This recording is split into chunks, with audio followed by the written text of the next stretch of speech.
Assalamualaikum warahmatullahi wabarakatuh. Teman-teman, di sini kan sebelumnya tuh udah upload video ya yang terkait dengan likuidasi bertahap. Kirain itu udah nggak ada materi lagi. Ternyata di hari yang sama itu ada materi baru dan ternyata UTS-nya tuh sampai kombinasi bisnis ya. Jadi di sini aku buat lagi nih video penjelasan terkait materi kombinasi bisnis. Nah, di pertemuan ke-6 ini ya. Nah, jadi transaksi kombinasi itu menurut PSAK 22 revisi tahun 2010 terjadi ketika suatu entitas memperoleh pengendalian atas entitas lain yang berupa bisnis. Di sini yang dimaksud dengan pengendalian itu adalah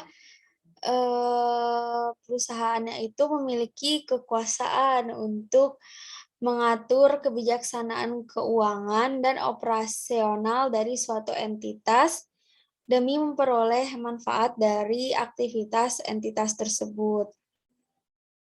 Misalnya keuntungan gitu ya.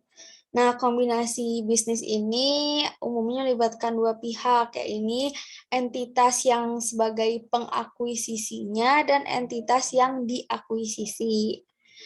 Nah, kombinasi saham itu bisa berupa kombinasi saham atau bisnis ini gitu ya. Ada 3 bentuk gitu. Yang pertama bisa bentuknya kombinasinya merger, terus yang kedua ada akuisisi, dan 3 ada konsolidasi. Dan adapun perbedaan nih dari ketiga jenis kombinasi bisnis ini. Yang pertama, kalau untuk merger ini, jadi ibaratnya tuh ada perusahaan A yang bergabung dengan perusahaan B. Kemudian nanti nama perusahaannya bisa jadi salah satunya, bisa perusahaan A aja atau perusahaan B aja. Nah, jadi sesuai ilustrasi tadi, jadi merger itu adalah penggabungan dua perusahaan menjadi satu, di mana perusahaan yang memerger atau mengambil atau membeli semua aset dan liabilities perusahaan yang dimerger. Dengan begitu, perusahaan yang memerger itu memiliki paling tidak 50% saham dan perusahaan yang dimerger itu otomatis berhenti beroperasi dan pemegang sahamnya tetap masih tetap menerima dividen. Yang kedua itu ada akuisisi. Nah, kalau akuisisi ini sama perusahaan A dengan perusahaan B bergabung, tetapi namanya jadi gabungan dari kedua-duanya, yaitu dari perusahaan A dan perusahaan B. Nah, akuisisi ini juga sama pengambil alihan atau take over sebuah perusahaan dengan membeli saham atau aset perusahaan tersebut. Tapi perusahaan yang dibeli saham atau asetnya itu masih tetap ada atau masih tetap berjalan gitu. Terus yang terakhir ada konsolidasi. Nah, konsolidasi ilustrasinya itu ada perusahaan A dengan perusahaan B yang mereka kemudian bergabung dan nama perusahaannya itu berubah menjadi perusahaan C. Jadi seutuhnya namanya berubah, udah tidak ada lagi keterikatan nama dengan perusahaan B maupun perusahaan A. Nah, pengertiannya konsolidasi itu adalah dua buah perusahaan yang bergabung, kemudian bubar demi hukum, dan sebagai gantinya didirikan suatu perusahaan dengan nama yang baru, meskipun secara finansial perusahaan baru tersebut mengambil alih aset, hak, dan kewajiban dari dua perusahaan yang bubar tersebut. Jadi, nanti itu jumlah aset, hak, dan kewajiban dari kedua perusahaan yang dibubarkan itu akan disatuin. Mungkin untuk teorinya gitu ya, cuma bisa aku sampaikan segini aja, selebihnya kalian bisa baca sendiri gitu ya. Mungkin kita langsung ke pembahasan soalnya aja. Nah, di sini di contoh soalnya pada tugas 6 itu ada laporan posisi keuangan PTA dan PTB per 30 Desember 2012. Nah, sebelum keduanya melakukan kombinasi bisnis, terdapat laporan posisi keuangan sebagai berikut. Di sini ada PTA, PTB dengan nilai buku dan nilai wajarnya masing-masing dengan jumlah aset dan jumlah liabilitas dan ekuitasnya. Nah, transaksinya di sini PTA dan PTB ini sepakat untuk melakukan kombinasi bisnis per 1 Januari dengan bentuk sebuah perusahaan baru dengan nama PTC. Berarti ini jenis kombinasi bisnisnya konsolidasi. Nah, PTC ini membayar tunai dan menerbitkan saham biasa nominal sebesar Rp1.000 per lembarnya dan nilai wajarnya itu 1.500 per lembar untuk mengambil alih aset neto PTA dan PTB dengan distribusinya sebagai berikut. Untuk PTA itu pembayaran tunainya 200.000, untuk PTB sebesar 100.000.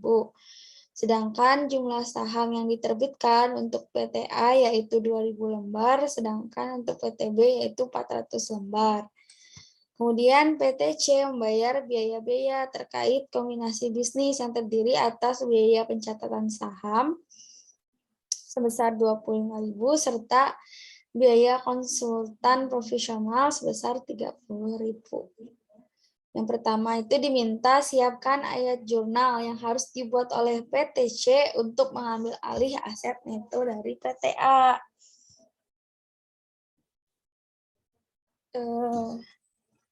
Berarti yang pertama itu ada mencatat penyerahan imbalan kepada pemegang saham PTA. Untuk mencatat imbalan kepada pemegang saham PTA ini kita harus mengakuinya sebagai investasi karena kan kita asumsinya tuh mengambil alih PTA dengan harapan memperoleh keuntungan kembali, makanya disebut dengan investasi pada PTA. Untuk angkanya ini biasanya terakhiran. Jadi kita buat dulu angkanya dari yang posisi kredit dulu. Yang pertama itu untuk kas. Tadi kan diketahui ya di soal bahwa PTA itu, PTC dalam mengambil alih PTA itu menyerahkan bayaran tunai sebesar 200.000.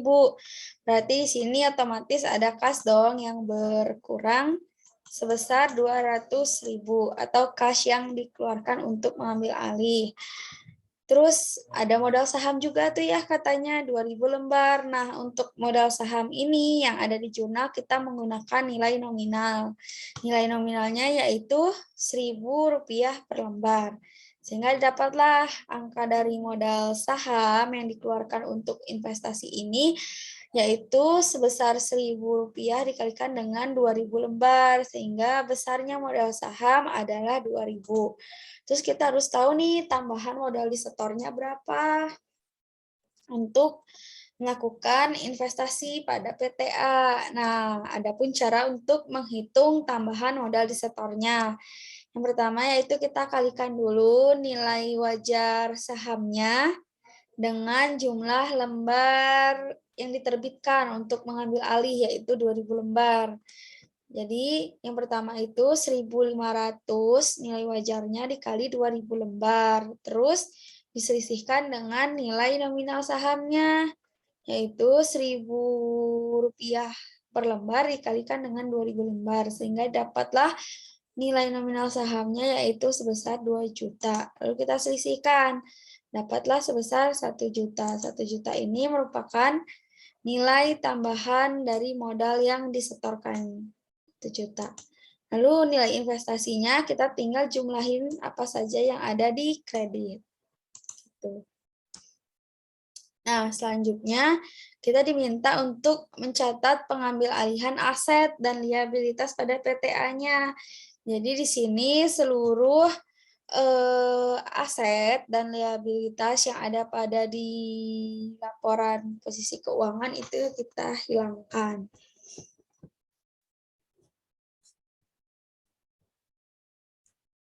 Nah, di sini untuk mengambil alihnya gitu ya. Oh, kalau mengambil alih berarti otomatis aset yang ada pada PTA menjadi pada PTC. Makanya di sini jurnalnya ada kas sebesar 475.000.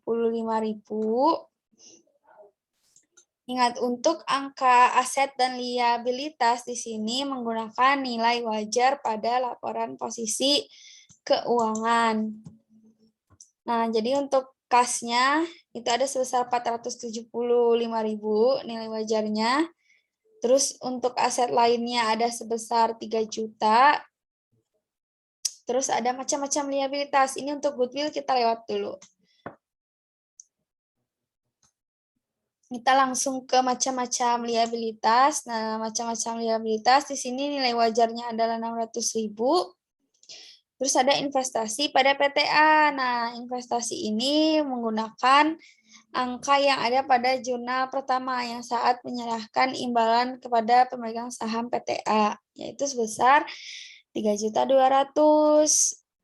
Nah, sebenarnya kalau kalian mau simple gitu boleh tinggal diselisihkan aja gitu si debit sama kreditnya, berarti itu angkanya jadi goodwill. Kalau kurang di debit berarti goodwill-nya di debit, kalau kurang di kredit berarti goodwill-nya di kredit. Cuman ya di sini aku juga mau ngasih tahu cara untuk menghitung goodwill itu adalah sebagai berikut. Yang pertama itu nilai wajar imbalan atau nilai ini yang tadi awal yang buat imbalan yang investasi pada PTA 3.200.000 atau yang ini yang di transaksi B yang sebesar 3.200.000 itu dikurangi dengan nilai wajar aset neto. Nah, untuk mencari tahu aset neto itu adalah total aset dikurangi dengan total liabilitasnya. Dapatlah di sini nilai wajar aset neto adalah sebesar 2.875. Lalu selisihkan aja nilai wajar imbalan dengan nilai wajar aset neto. Sehingga dapatlah goodwill-nya itu sebesar 325.000. Yang kurang ada di mana? Yang kurang ada di debit. Makanya di sini goodwill-nya ada debit sebesar 325.000. Gitu. Selanjutnya untuk yang PTB ini juga sama, di mana di sini kita juga diminta untuk menyiapkan ayat jurnal yang harus dibuat oleh PTC untuk mengambil alih aset neto dari PTB. Yang pertama pun juga sama, diminta untuk mencatat penyerahan imbalan kepada pemegang saham PTB. Kita biasa mulai dulu dari sisi kreditnya, di mana tadi itu di soal dijelaskan bahwa menyerahkan kas atau pembayaran tunai sebesar 100.000. Lalu ada penerbitan saham biasanya sebanyak 400 lembar.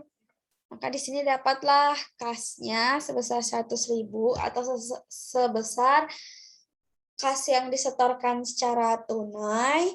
Terus untuk modal sahamnya yaitu nilai nominal dikalikan dengan 400 lembar. Maka dapatlah sebesar 400.000. Dan kita hitung lagi tambahan modal disetor. Untuk menghitung tambahan modal disetor, caranya juga sama. Jadi nilai wajar saham per lembarnya yaitu 1.500 dikalikan dengan jumlah lembar saham yang diterbitkan yaitu 400 lembar. Sehingga dapatlah nilai wajar sahamnya sebesar 600.000. Terus untuk nilai nominal sahamnya yaitu 1.000 lembar 1.000 rupiah per lembar nilai nominalnya dikalikan dengan 400 lembar jumlah lembar saham yang diterbitkannya. Sehingga dapatlah nilai nominal sahamnya adalah sebesar 400.000. Kita selisihkan dan didapatlah nilai tambahan modal disetornya sebesar 200.000 di kredit. Dan untuk investasi pada PTB-nya berarti tinggal dijumlahkan aja apa yang ada di sisi kredit. Sehingga jumlah investasi pada PTB yaitu adalah sebesar 700.000. Terus yang B, kita diminta untuk mencatat pengambil alihan aset dan liabilitas PTB. Ini juga sama. Kita catat nilai kas maupun liabilitasnya itu sebesar nilai wajar yang ada di neraca. Laporan posisi keuangan. Untuk kas itu sebesar 125.000, aset lainnya sebesar 1.100.000, goodwill-nya dilewat dulu, terus macam-macam liabilitas ada sebesar 400.000, dan investasi pada PTB ada sebesar 700.000. Kalau dari sini aja gitu ya, sebelum menghitung dapat dilihat bahwa yang kekurangan itu adalah saldo di sebelah kredit. Kayak di sini goodwill-nya ada di sebelah kredit. Adapun cara sebenarnya untuk menghitungnya juga, yaitu dengan menselisihkan nilai wajar imbalan, itu kan 700.000. Taunya nilai wajar aset netonya itu setelah total aset dikurangi dengan total liabilitas, masih lebih besar nilai wajar aset netonya. Sehingga di sini goodwill-nya negatif nih. Kalau goodwill negatif, berarti posisinya dia ada di kredit sebesar 125.000. Gitu. Terus kita yang ketiga diminta untuk menyiapkan ayat jurnal yang harus dibuat oleh PTC untuk mencatat biaya-biaya yang terjadi terkait kombinasi bisnis ini. Tadi itu kan katanya ada biaya pencatatan saham sebesar 25.000 dan biaya konsultan profesional sebesar 30.000. Nah, biaya pencatatan saham ini pokoknya biaya-biaya yang terkait dengan saham itu nanti masuk ke dalam jurnalnya adalah masuk ke dalam akun tambahan modal di setor sebesar 25.000. Ini kalau angkanya sih sebesar di soal, cuman untuk akun yang terkait dengan transaksi saham itu masuk ke dalam tambahan modal di setor, nama akunnya. Terus untuk biaya-biaya lain selain biaya saham itu diakui sebagai biaya kombinasi bisnis.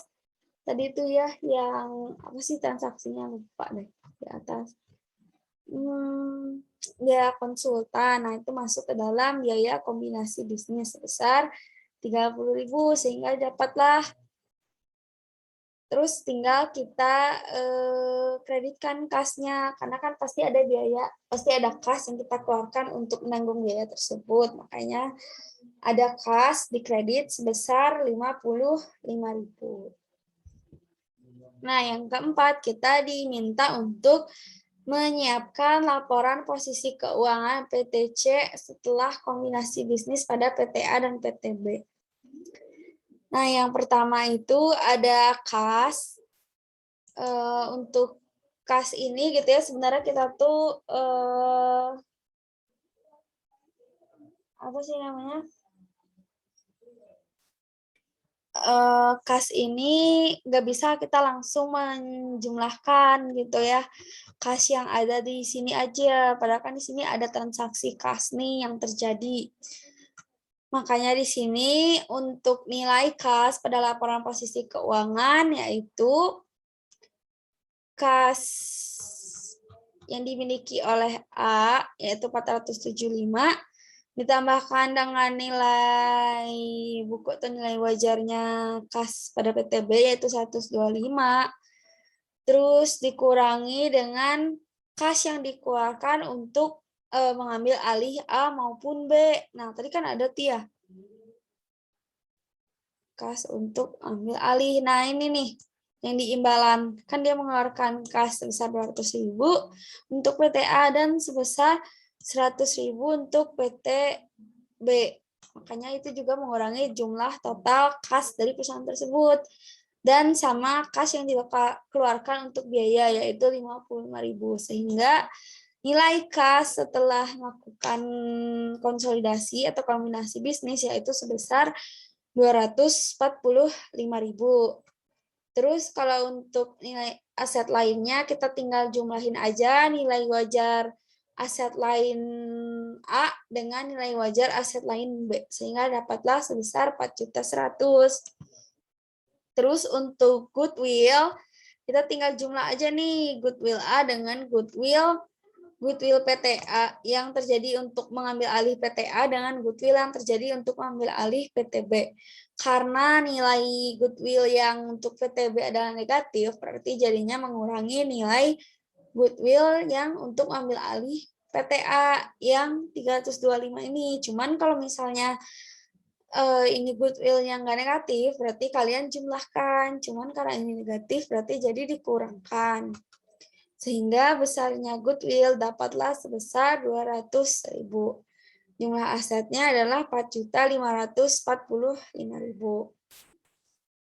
Selanjutnya untuk macam-macam liabilitas juga sama, di sini menggunakan nilai wajar liabilitas A ditambah dengan nilai wajar liabilitas PTB. Nilai wajar A tambah nilai wajar TB.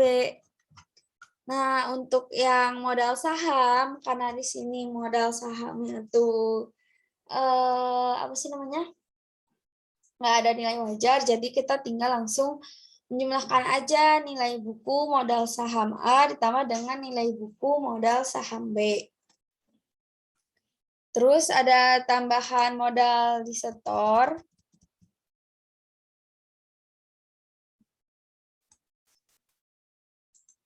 Untuk tambahan modal disetor ini, angkanya itu dari neraca yang tambahan modal disetor yang ada pada laporan posisi keuangan yang awal yaitu 200.000 tambah 40.000, terus ditambah lagi tambahan modal disetor yang untuk imbalan. Yang untuk PTA itu ada sebesar 1 juta tambahan modal disetornya, terus yang untuk PTB ada sebesar 200.000. Terus dikurangi dengan tambahan modal disetor yang ada di debit yang untuk transaksi ketiga ini sebesar 25.000. Sehingga dapatlah tambahan modal disetor sebesar 1.415.000. Nah, untuk saldo laba sebenarnya sih untuk ini tuh sebelumnya karena aku di S1 akuntansi tuh satu kombinasi bisnis itu nggak diminta buat laporan posisi keuangan. Jadi kayak beneran baru belajar lagi sekarang gitu ya, baru ngertiin saat hendak menyampaikan materi kepada kalian. Nah, supaya kan kalau misalnya kita tuh laporan posisi keuangan yang penting balance lah ya gitu. Nah, makanya di sini untuk nilai saldo labanya itu tinggal diselisihkan aja jumlah aset dengan jumlah liabilitas modal saham sampai dengan tambahan modal disetor. Kita selisihin tuh sehingga dapatlah nilai saldo labanya 130.000. Sehingga jumlah aset dan jumlah liabilitas dan ekuitas dari PTC itu udah balance. Mungkin seperti itu teman-teman semua. Mungkin segitu dulu yang bisa disampaikan terkait kombinasi bisnis ini. Semoga teman-teman semua nanti UTS-nya lancar, terus soalnya bisa dikerjakan dengan mudah, kalian yang paham. Terus semoga penjelasan ini juga bisa membantu kalian buat nanti dalam UTS. Terus kalau misalnya masih dirasa ada yang kurang jelas atau tidak ngerti, boleh ditanyakan aja ke grup atau PC aja. Mungkin sekian ya teman-teman untuk pembahasan pertemuan mengenai kombinasi bisnis ini. Jika ada kesalahan baik yang disengaja maupun tidak disengaja, kurang lebihnya mohon maaf. Wassalamualaikum warahmatullahi wabarakatuh.